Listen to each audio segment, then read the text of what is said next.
will start your second prose written by Saroj Joshi. तुम कब जाओगे अतिथि? तूफान, साइक्लोन, त्योहार और इनके जैसे अतिथि ये बिना बुलाए ही टपक पड़ते हैं। एक तो बिना बुलाए आते हैं और आने के बाद जाने का नाम भी नहीं लेते हैं, और जिसके घर ये आते हैं उस बेचारे का हाल बेहाल हो जाता है। आगे कुआं पीछे घाई। अतिथि को घर से भगा नहीं सकते, और अगर रखेंगे तो घर की आर्थिक स्थिति उतने सामर्थ्य है नहीं, वो आर्थिक स्थिति उसके समर्थन में नहीं होती है। अब ऐसी स्थिति में जो यजमान है, मतलब जिसके घर अतिथि आया है, उस बेचारे की मानसिक स्थिति कैसे रहती है, इसके ऊपर एक व्यंग्य रचना है, सरज जोशी ने लिखा है, और लेसन का टाइटल है तुम कब जाओगे अतिथि। ये व्यंग्य रचना है।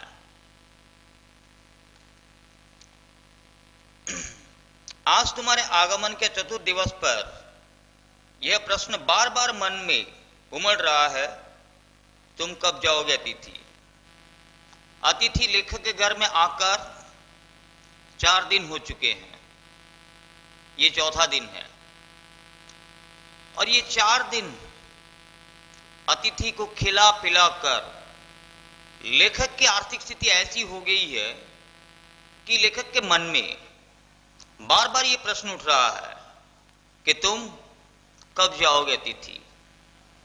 लेखक कहते हैं तुम जहां बैठे निसंकोच सिगरेट का धुआं फेंक रहे हो, उसके ठीक सामने एक कैलेंडर है, देख रहे हो ना। इसकी तारीखें अपनी सीमा में नम्रता से फड़फड़ाती रहती है। विगत 2 दिनों से मैं तुम्हें दिखाकर तारीखें बदल रहा हूं। तुम जानते हो, अगर तुम्हें हिसाब लगाना आता है कि यह चौथा दिन है, तुम्हारे सतित आतिथ्य का चौथा भारी दिन। लेकिन अतिथि कहते हैं कि हे अतिथि, तुम जहां बैठकर बेशरम की तरह सिगरेट का धुआं फूंक रहे हो, उसके सामने देखो एक कैलेंडर लटकाया हुआ है। उस कैलेंडर की जो तारीखें हैं वो बड़े नम्रता के साथ बदल रही है, फड़फड़ा रही है। मैं 1 हूं, मैं 2 हूं, मैं 3 हूं, मैं 4 हूं। अतिथि, अगर तुम्हें हिसाब लगाना आता है तो मेरे घर में आप आए हुए 4 दिन हो चुके हैं, और ये आपके सतत आतिथ्य का सबसे भारी चौथा दिन है। आप 4 दिन हो चुके हैं आप मेरे घर में आए हुए और यहीं पे जमे हुए हैं। इसका कुछ ख्याल आपको है या नहीं, ये मनी मन अतिथि से लेखक करते हैं। पर तुम्हारे जाने की कोई संभावना प्रतीत नहीं होती। लाखों मील लंबी यात्रा करने के बाद वे दोनों एस्ट्रोनॉट्स भी इतने समय चांद पर नहीं रुके थे। तो लेखक का यह कहना है कि एस्ट्रोनॉट्स जो लाखों मील यात्रा करके चंद्र में गए थे, वो भी इतनी देर तक नहीं रुके थे, जबकि अतिथि तुम बस कुछ घंटों के रास्ता तय करके मेरे घर आए हो और यहां चिपकू की तरह चिपक गए हो, जाने का नाम ही नहीं लेते हो। फिर लेखक कहते हैं तुम अपने भारी चरण कमलों की छाप मेरी जमीन पर अंकित कर चुके। तुमने एक अंतरंग निजी संबंध मुझसे स्थापित कर लिया। कहते ये जो 4 दिन में तुम अपना जो आयरन लेग है उसका छाप मेरी जमीन पर छोड़ चुके हो। यहां ऐसे चिपक गए हो कि जाने का नाम नहीं ले रहे हो। तुमने मेरी आर्थिक सीमाओं की व्यंजनी चट्टान देख ली। तुम मेरे काफी मिट्टी खोद चुके। कहते हे अतिथि, ये 4 दिन में तुम मेरे आर्थिक दुस्थिति भी देख चुके हो और मेरी आर्थिक स्थिति के बारे में तुम अच्छी तरह परिचित हो चुके हो। और ये 4 दिन में तुम मेरे काफी मिट्टी खोद चुके हो। काफी मिट्टी खोद चुके मतलब तुम्हारे कारण मेरे बहुत सारे पैसे खर्च हो चुके हैं। मेरी आर्थिक दुस्थिति हो चुकी है सिर्फ तुम्हें खिलाकर, तुम्हारे आतिथ्य करने के कारण मेरा काफी नुकसान हो चुका है। मेरी आर्थिक दुस्थिति आ चुकी है और इससे तुम अच्छी तरह वाकिफ हो, परिचित हो, फिर भी तुम यहां से जाने का नाम नहीं ले रहे हो। अब तुम लौट जाओ अतिथि, तुम्हारे जाने के लिए ये उच्च समय अर्थात हाई टाइम है। क्या तुम्हें तुम्हारी पृथ्वी नहीं पुकारती? कहते हे अतिथि, मेरी जो आर्थिक दुस्थिति तुम्हारे कारण हो चुकी है, अब ये उचित समय है तुम्हारे जाने का। ये हाई टाइम है, उच्च समय है, अब तुम्हें चला जाना चाहिए। एक बात बताओ, 4 दिन हो गए हैं तुम यहां आए हुए, क्या तुम्हें तुम्हारी धरती नहीं पुकारती? तुम्हारी पृथ्वी तुम्हें नहीं पुकारती? तुम्हारा घर तुम्हें नहीं बुलाता कि यहां चुपकू की तरह चिपक गए हो, अब तुम्हें चला जाना चाहिए। उस दिन जब तुम आए थे, मेरा हृदय किसी अज्ञात आशंका से धड़क उठा था। जिस दिन अतिथि पहली बार लेखक के घर आए थे, उस दिन लेखक अपनी मानसिक स्थिति के बारे में वर्णन करते हुए कहते हैं, हे अतिथि, जिस दिन तुम मेरे घर पहली बार आए, उस दिन एक अज्ञात आशंका से, एक अनहोनी डर से, पता नहीं यार अतिथि आ गए, अब कितना पैसा खर्च हो जाएगा इनके आतिथ्य करने में, ये सोचकर एक अज्ञात आशंका से मेरा दिल धड़क उठा था। अंदर ही अंदर मेरी बटुआ, मनी पर्स काम गया था। दिल में डर होने के बावजूद, मनी पर्स से पैसा खत्म होने का डर होने के बावजूद, मैंने एक आतिथ्य सुलभ मुस्कान के साथ तुम्हें गले लगाया था मैंने, और मेरी पत्नी भी मुस्कुराते हुए सादर तुम्हें प्रणाम भी की थी।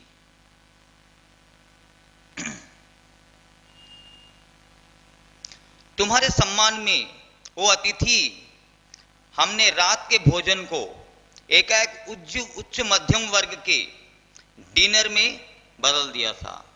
हे अतिथि, तुम्हें याद होगा, तुम्हारे आतिथ्य करने के लिए हम एक मध्यम वर्ग परिवार में जो रात्रि भोजन है उसको हम डिनर का रूप दिया था।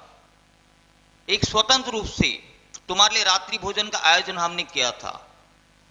2 सब्जियों के साथ रायता बनाए थे और उसके साथ साथ हमने मिठाई भी बनाए थे। अब तुम्हारे आतिथ्य के लिए 2 सब्जियां, रायता और मिठाई, ये सब का जो आयोजन हमने किया था, उसके पीछे कारण था। कारण क्या था? आशा थी कि तुमने दूसरे दिन किसी रेल से एक शानदार मेहमान नवाजी की छाप अपने हृदय में ले तुम चले जाओगे। कहते अतिथि, हमने तुम्हारे लिए जो 2 सब्जियां, रायता, मिठाई, ये सब का आयोजन किया था, इसके पीछे कारण था। हमारे मन में एक आशा थी कि दूसरे दिन एक शानदार मेहमान नवाजी की यादें तुम अपने दिल में लेकर सुबह की रेल की गाड़ी से यहां से चले जाओगे, दफा हो जाओगे। ठीक है, हम तुमसे रुकने के लिए आग्रह करेंगे मगर तुम नहीं मानोगे। हम तुम्हें बोलेंगे इतनी जल्दी चले जाएंगे, कुछ और दिन रुक जाते। हम तुम्हें आग्रह करेंगे रुकने के लिए, लेकिन तुम नहीं मानोगे, तुम जाने पर अड़े रहोगे। एक अच्छी अतिथि की तरह चले जाओगे, पर ऐसा नहीं हुआ। हम तुम्हें जाने से रोकेंगे, लेकिन तुम मानोगे नहीं। एक अच्छे अतिथि की तरह मेहमान नवाजी की यादें अपने दिल में लेकर यहां से चले जाओगे, लेकिन तुमने ऐसा नहीं किया, ऐसा नहीं हुआ, तुम यहां से गए नहीं। दूसरे दिन भी तुम अपनी आतिथ्य सुलभ मुस्कान लिए घर में ही बने रहे। दूसरे दिन भी तुम बेशरम की तरह आतिथ्य सुलभ मुस्कान के साथ हमारे घर में बने रहे, जाने का नाम तक नहीं लिया। जिसके कारण हमें जो पीड़ा हुई, मुझे जो पीड़ा हुई, जो दर्द हुआ, उस पीड़ा को मैंने पी लिया और तुम्हारे सामने मुस्कुराते रहे, हंसते रहे। जबकि अंदर हमारी पीड़ा थी, फिर भी हम तुम्हारे सामने मुस्कुराते रहे। स्वागत सत्कार के जिस उच्च बिंदु पर हम तुम्हें ले जा चुके थे, वहां से नीचे उतर हमने फिर दोपहर के भोजन को, लंच की गरिमा प्रदान की। रात्रि को तुम्हें सिनेमा भी दिखाया। आतिथ्य के जिस उच्च स्तर पर हम तुम्हें ले जा चुके थे, वहां से थोड़ा नीचे खिसके और दोपहर के भोजन को हमने, लंच की गरिमा प्रदान की। तुम्हें याद होगा, शाम को हमने तुम्हें सिनेमा भी दिखाया था, रात का डिनर खिलाए, दोपहर का लंच खिलाए और तुम्हें सिनेमा भी दिखाया। हमारे सत्कार का यह अंतिम छोर है, इससे आगे हम किसी के लिए नहीं बढ़े। इसके तुरंत बाद भावनी विदाई का वो भीगा हुआ क्षण आ जाना चाहिए था। अतिथि, आज तक हमने जितना आतिथ्य किए हैं दूसरों की, इससे आगे हम किसी के लिए आगे नहीं बढ़े। तुम्हें लंच खिलाए, डिनर खिलाए, सिनेमा भी दिखाया, यह हमारे आतिथ्य का आखिरी छोर है, मतलब सिचुएशन पॉइंट है। इससे आगे हम किसी के लिए आज तक नहीं बढ़े। इसके बाद विदाई का जो भावनी मुहूर्त, मतलब जो इमोशनल मूवमेंट आ जाना चाहिए। तुम यहां से चले जाओगे और भावुक होकर, इमोशनल होकर हम तुम्हें विदाई देंगे। अब तुम विदा होते और हम तुम्हें स्टेशन पर छोड़ने जाते, पर तुमने ऐसा नहीं किया। लेकिन वो इमोशनल मोमेंट आया नहीं कि तुम यहां से निकलते और हम इमोशन होकर तुम्हें स्टेशन छोड़ने आते, लेकिन तुमने ऐसा नहीं किया। आज भी तुम यहीं पर बने रहे और जाने का नाम तक नहीं ले रहे हो। तीसरे दिन सुबह लेखक को धीरे का झटका जोर से लगा। कब? जब अतिथि लेखक से कहते हैं कि मैं धोबी को कपड़े देना चाहता हूं। जब अतिथि लेखक से बोले कि मैं धोबी को कपड़े देना चाहता हूं, तब धीरे का झटका जोर से लगा लेखक को। यह आघात अप्रत्याशित था। अप्रत्याशित मतलब अनएक्सपेक्टेड। लेखक कहते हैं कि यार, मुझे उम्मीद नहीं थी कि तुम तीसरे दिन ये झटका मुझे दोगे। यह आघात बड़ा अप्रत्याशित था और इसकी चोट बड़ी मार्मिक थी। मतलब ये जो चोट लगी, गहरे दिल को लग गई। हम सबने भी नहीं सोचे थे कि तीसरे दिन तुम धोबी को कपड़े देने की बात करोगे और यहीं पे जमे रहोगे। यह आघात एक्सीडेंटली था और इसकी चोट बड़ी मार्मिक थी। दिल की गहराई तक ये चोट लगी थी मुझे। तुम्हारे सामीप्य की बेला एकाएक यूं रबर की तरह खींच जाएगी, इसका मुझे अनुमान ना था। तुम ऐसे बेशरम की तरह दिन को बढ़ाते बढ़ाते जाओगे और तुम्हारे आतिथ्य की सामने की बेला रबर की तरह ऐसे खींची हुई चली जाएगी, मुझे इसका अनुमान नहीं था, मैं एक्सपेक्ट नहीं किया था। मैंने सोचा था तीसरे दिन तुम यहां से चले जाओगे, लेकिन तुम धोबी को कपड़े देने की बात करते हो। पहली बार मुझे लगा कि अतिथि सदैव देवता नहीं होता, वो मानव और थोड़े अंशों में राक्षस भी होता है। लेखक अपनी मानसिक स्थिति वर्णन करते कहते हैं, हे अतिथि, पहली बार मुझे लगा कि जैसे हिंदू धर्म के अनुसार अतिथि देवो भवा, लेकिन तुम्हें देखकर मुझे ऐसा लगता है अतिथि सदैव देवता नहीं होता है, वो कुछ अंशों में मानव और तुम्हारे जैसे अतिथि जो बेशरम की तरह चिपक जाते हैं किसी घर में जाकर, वो कुछ अंशों में राक्षस भी हो सकते हैं जैसे तुम। मेरी आर्थिक दुस्थिति देखने के बाद भी तुम यहां से जाने की कोई संभावना नजर नहीं आती और तुम जाने का नाम तक नहीं ले रहे हो, बेशरम की तरह मेरे घर में ही चुपके बैठे हो।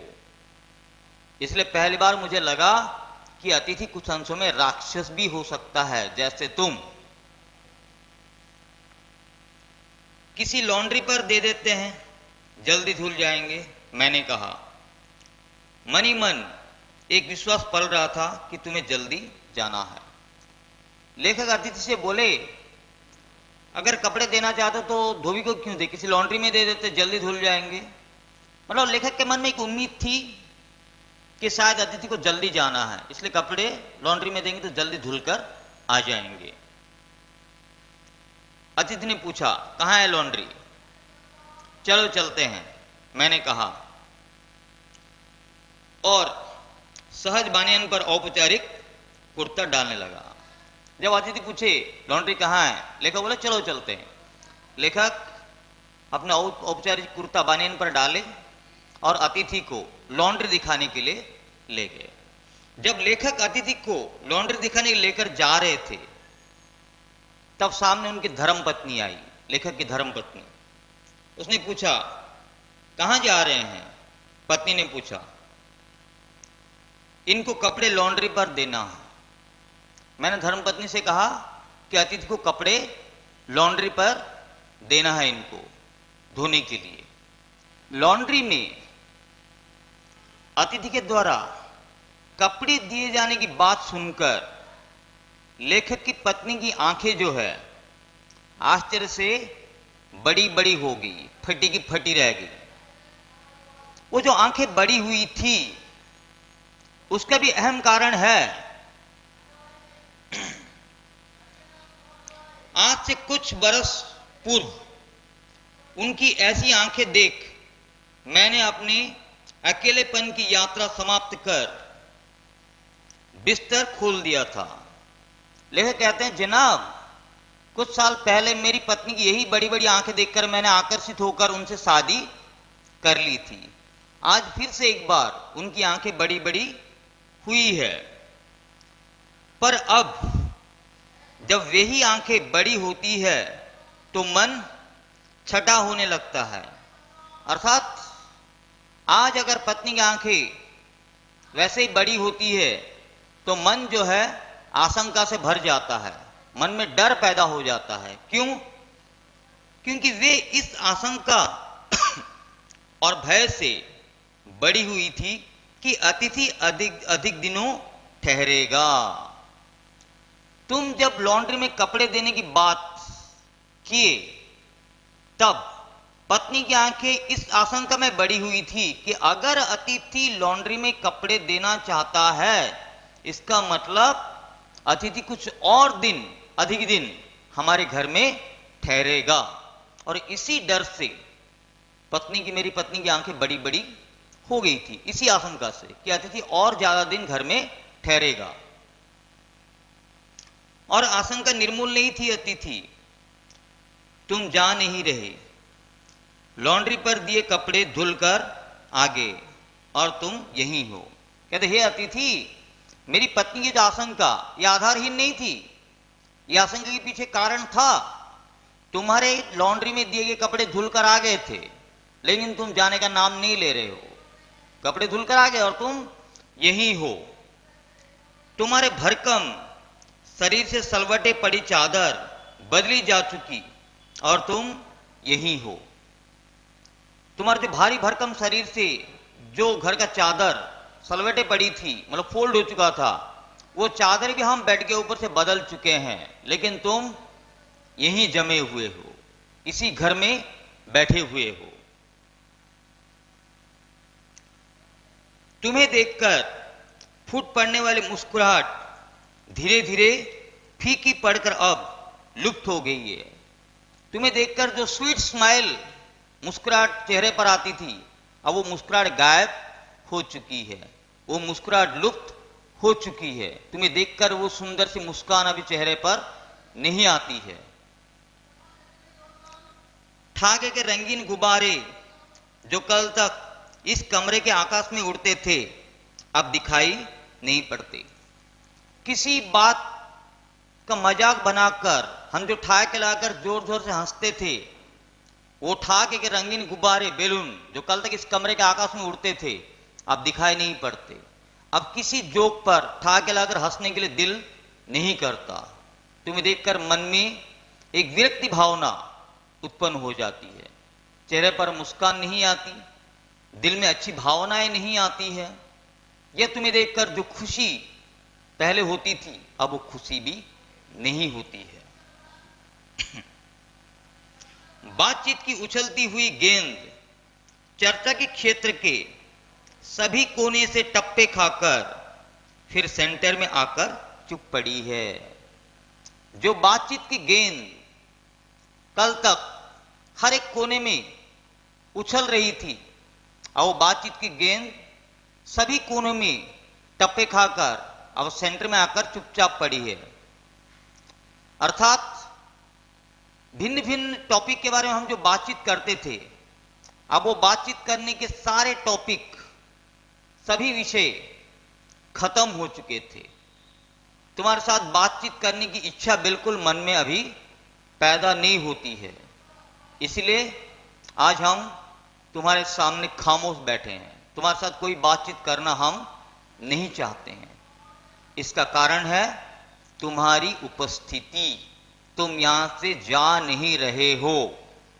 तो घर के सेंटर में जो गेंद अब चुप पड़ी है, अब इसे ना तुम हिला रहे हो ना मैं। अर्थात उस गेंद को ना तुम हिलाते हो न मैं हिलाने की कोशिश करता हूं। अर्थात किसी भी विषय पर तुम बात करते नहीं हो और मैं तुमसे बात करना नहीं चाहता हूं। मुझे बस उसी पल का इंतजार है जब तुम यहां से चले जाओगे, लेकिन तुम यहां से जाने का नाम तक नहीं ले रहे हो और मैं तुम्हारे जाने का इंतजार में बैठा हुआ हूं।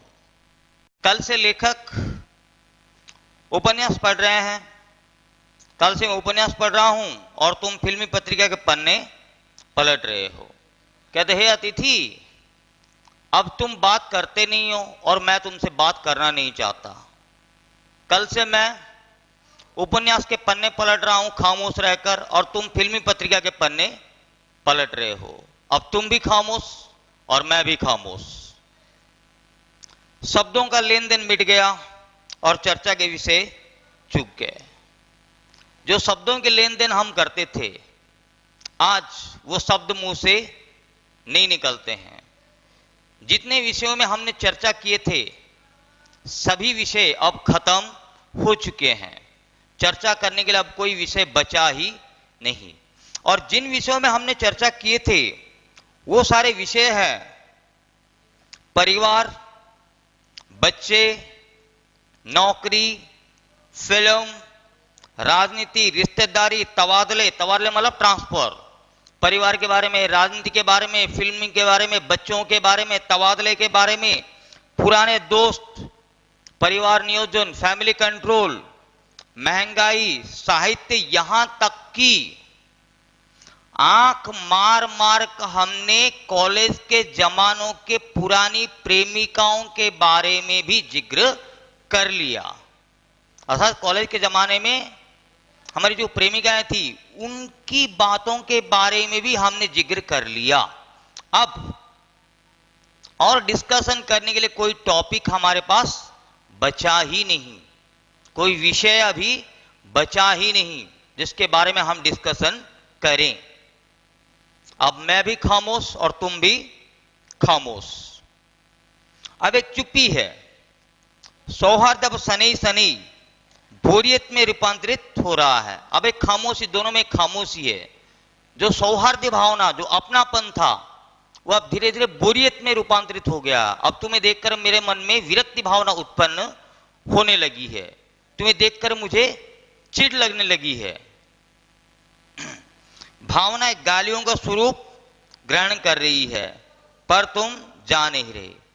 तुम्हारे प्रति मेरे मन में जो भावनाएं थी वो अब गालियों का स्वरूप ग्रहण कर रही है। तो मेरी शराफत तो देखो कि मैं तुम्हें गाली नहीं दे सकता, वरना मेरी भावनाएं तुम्हारे प्रति अब गालियों का स्वरूप ग्रहण कर रही है और तुम यहीं पे बने हुए हो, जाने का नाम नहीं लेते हो। किस अदृश्य गोंद से तुम्हारा व्यक्तित्व यहां चिपक गया है, मैं इस भेद को सपरिवार नहीं समझ पा रहा हूं। अब लेखक सोच रहे हैं वो कौन सी अदृश्य ताकत है जिस ताकत के बल तुम यहां चिपके हुए हो। इस रहस्य को, इस भेद को, मतलब रहस्य, सीक्रेट को मैं समझ नहीं पा रहा हूं कि तुम यहां क्यों चिपके हुए हो। वैसे कौन सी ताकत है जो तुम्हें मेरे घर में चिपका कर रखी है, ये रहस्य अभी तक मेरे समझ में नहीं आ रहा है। बार बार ये प्रश्न उठ रहा है, तुम कब जाओगे अतिथि। मेरे मन में बार बार एक ही प्रश्न उठ रहा है कि हे अतिथि, तुम कब मेरा पीछा छोड़ोगे, कब मेरे घर से तुम अपने घर को जाओगे, तुम कब जाओगे अतिथि। यही प्रश्न अब बार बार मेरे मन में उठ रहा है। कल पत्नी ने धीरे से पूछा था, कब तक टिकेंगे ये। मैंने कंधे उचका दिए, क्या कह सकता हूं। कल जब पत्नी ने मुझे पूछी कि कब तक टिकेंगे, तो मैंने कंधे उचका कर बोल दिया, क्या कह सकते हैं, कुछ दिन तक भी रह सकते हैं, कभी भी जा सकते हैं, अब हम तो बता नहीं सकते। मैं तो आज खिचड़ी बना रही हूं, हल्की रहेगी। मेरी धर्मपत्नी ने कहा कि मैं आज खिचड़ी बना रही हूं, हल्की रहेगी। तो हमने भी कहा ठीक है बनाओ। देखा अतिथि, तुम्हारे लिए हम लंच का आयोजन किए थे, डिनर का आयोजन किए थे, सिनेमा भी दिखाए थे। अब आलम यह है कि लंच और डिनर से चलकर हमें खिचड़ी तक आना पड़ा। सत्कार की उष्मा समाप्त हो रही थी, मतलब तुम्हारा सत्कार करने की जो गर्मी, जो खुशी, वो समाप्त हो चुकी थी। डिनर से चले थे, खिचड़ी पर आ गए। अब भी अगर तुम अपने बिस्तर को गोलाकार रूप नहीं प्रदान करते हो तो हमें उपवास तक जाना होगा। लेकिन कहते हैं, देखा अतिथि, जो खुशी खुशी तुम्हारे लिए हमने लंच डिनर का आयोजन किए थे, अब वो चलकर हम खिचड़ी तक आ गए हैं। अब भी अगर तुम यहां से रफा दफा नहीं होते हो तो फिर मजबूरन हमें उपवास तक जाना पड़ेगा। हो सकता है हम बाहर भी जा सकते हैं, क्या करें, ये मध्यम वर्ग की मजबूरी है कि ना चाह कर भी अतिथि को भगाना पड़ता है। तुम समझते हो या नहीं समझते हो ये तो मेरे समझ के बाहर है, लेकिन और अगर तुम कुछ दिन रुके तो हमें खिचड़ी से सीधा उपवास तक आना पड़ेगा। अब हम तुमको और नहीं खिला सकते, तुम्हारा अतिथि सत्कार और हम नहीं कर सकते, बहुत हो गया। तुम्हारे मेरे संबंध एक संक्रमण के दौर से गुजर रहे हैं। तुम्हारे और मेरे बीच का जो संबंध है वो संक्रमित हो चुका है, इन्फेक्ट हो चुका है, इन्फेक्शन हो चुका है। अब वो संबंध में जो मिठास है वो मिठास नहीं रही, वो अपनापन नहीं रहा। अब मैं तुम्हें रखना नहीं चाहता हूं और तुम यहां से जाना नहीं चाहते हो। तुम्हारे जाने का ये चरम क्षण है। तुम जाओ ना अतिथि, कि हे अतिथि, ये तुम्हारे चले जाने का सिचुएशन पॉइंट आ चुका है, चरम क्षण आ चुका है। अब तुम्हें चला जाना चाहिए, अब तो चले जाओ, अब तो मेरा पीछा छोड़ दो। तुम्हें यहां अच्छा लग रहा है ना, मैं जानता हूं दूसरों को यहां अच्छा लगता है। अब अतिथि के बारे में लेखक अपनी अभिव्यक्ति बताते हुए कहते हैं कि हे अतिथि, शायद तुम्हें यहां अच्छा लग रहा है। मैं जानता हूं दूसरों के घर में हर किसी को अच्छा लगता है, अच्छा तो लगेगा ही। जब कोई अतिथि आते हैं उनको सुबह टिफिन, चाय, नाश्ता, फिर लंच, फिर डिनर दिया जाएगा, फिर शाम को सिनेमा दिखाने के लिए ले जाया जाएगा, तो हर किसी को अच्छा तो लगता ही है दूसरों के घर में। वैसे तुम्हें भी दूसरों के घर अच्छा लगता है और लगना वाजिब है, वास्तविक है। अगर बस चलता तो सभी लोग दूसरे के यहां रहते, पर ऐसा नहीं हो सकता। अगर सबके बस में चलता तो सब लोग अपने घर छोड़कर दूसरे घर में ही रहते, अच्छे आतिथ्य जो इनको प्राप्त होता, लेकिन ऐसा नहीं हो सकता। अपने घर की महत्ता के गीत इसी कारण गाए गए हैं, क्योंकि हमेशा कुछ दिन के लिए दूसरों के घर रहना ठीक है, हमेशा के लिए कोई दूसरे घर में नहीं रह सकता। इसीलिए अपने घर के महत्ता के गीत गाते हुए साहित्यकारों ने कहा, होम को इसी कारण स्वीट होम कहा गया है, और इसीलिए अपने घर को स्वीट होम कहा जाता है कि हम किसी और के घर की खुशियों को काटने को ना दौड़े, बेशर्म की तरह किसी और के घर में चिपक कर ना बैठे। इसलिए साहित्य में अपने घर को, होम को स्वीट होम कहा गया है।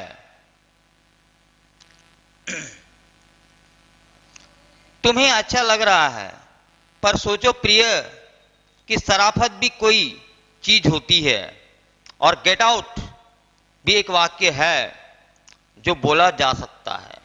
लेखक विरक्ति भावना प्रकट करते कहते हैं, हे प्रिय अतिथि, तुम जानते हो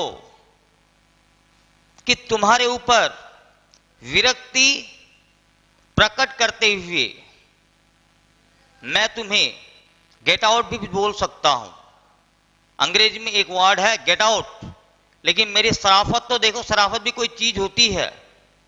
तुम्हें भले ही शराफत हो या ना हो, लेकिन मेरे अंदर शराफत अब तक बची है, जिसके कारण मैं तुम्हें गेट आउट नहीं बोला।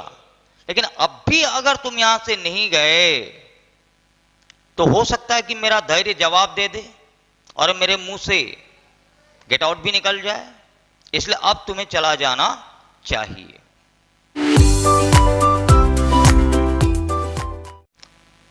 अब अंत में लेखक